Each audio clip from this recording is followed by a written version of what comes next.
السلام علیکم دوستوں، آپ دیکھ رہے ہیں ٹی آر انفو۔ دوستوں، یہ 3 خواتین پر مبنی ایک ایسی خوفناک کہانی ہے جو مہاراشٹرا میں سب سے شفاق سیریل کلر بن گئی۔ یہ دل دہلا دینے والا جرم انڈیا کی ریاست مہاراشٹرا میں پیش آیا۔ یہ جرم 35 سال پہلے ہوا تھا۔ 25 سال تک مقدمے کی سماعت ہوئی، آخری فیصلہ گزشتہ برس سنایا گیا۔ دوستوں، یہ سب قصہ کچھ بچوں کی گمشدگی سے شروع ہوا۔ سن 1990 اور سن 1996 کے درمیان لاپتہ کیے گئے ان بچوں کا تعلق مغربی مہاراشٹرا، پونے، ناسک اور ممبئی کے قریب کولہاپور جیسے شہروں سے تھا۔ اس عرصے کے دوران یہ بات منظر عام پر آئی کہ 42 بچوں کے اغوا کی ذمہ دار صرف 3 خواتین تھیں: انجنا بائی، ان کی بیٹی سیما اور انہی کی دوسری شادی شدہ بیٹی رینوکا شندے نے 90 کی دہائی کے اوائل میں پونے کے گنج نگر کی شہری کچی آبادی میں ایک چھوٹا سا مکان کرائے پر لیا۔ انہوں نے مزدوری کے علاوہ مقامی سطح پر چوری چکاری کو اپنا ذریعہ روزگار بنا لیا۔ اس وقت رینوکا کے شوہر کرن شندے پونے میں درزی کا کام کرتے تھے۔ ان 3 خواتین پر 42 بچوں کے اغوا اور پھر ان سے زیادہ تر کو قتل کر دینے کا الزام تھا۔ سیما، رینوکا اور ان کی ماں انجنا بائی بھیڑ والی جگہوں، بازاروں اور میلوں میں خواتین کے پرس، زیورات اور مردوں کے بٹوے چوری کرتی تھی۔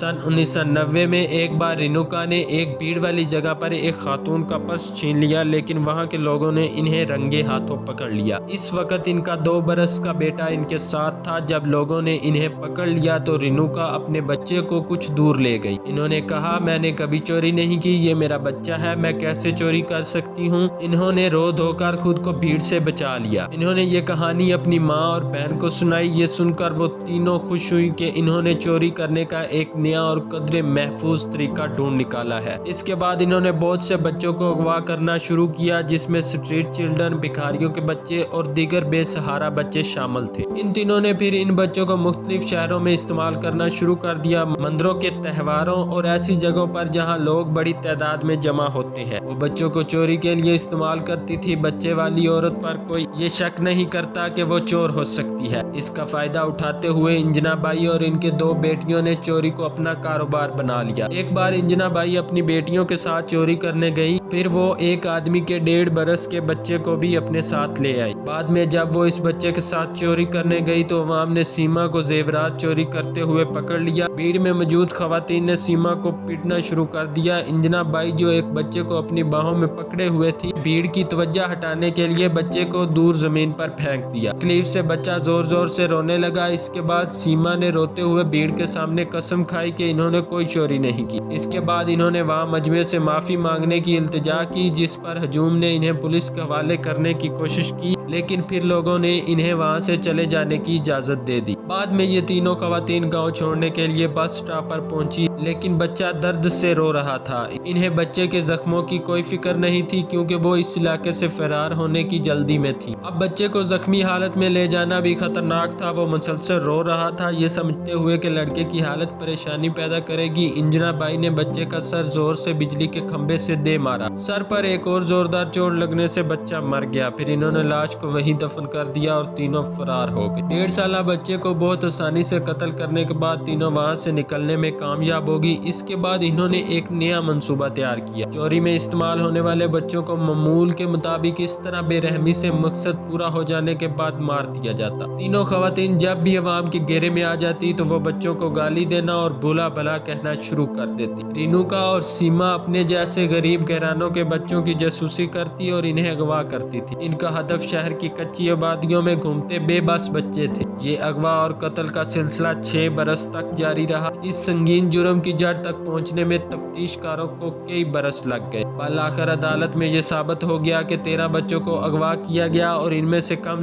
6 کو بے دردی سے قتل کر دیا گیا۔ یہ مہاراشٹرا کی تاریخ کا سب سے طویل عدالتی مقدمہ ہے۔ ان تینوں کے خلاف فیصلہ گزشتہ سال سپریم کورٹ میں پڑھ کر سنایا گیا۔ ان قتل ہونے والے بچوں کے بارے میں معلومات بہت دیر سے منظر عام پر آئی۔ اس کے بعد یہ مقدمہ کافی دیر تک چلتا رہا۔ مقدمے کے اختتام پر رینوکا شندے اور سیما کویت کو سزائے موت سنا دی گئی، کیونکہ ان کے جرائم انتہائی شفقانہ تھے۔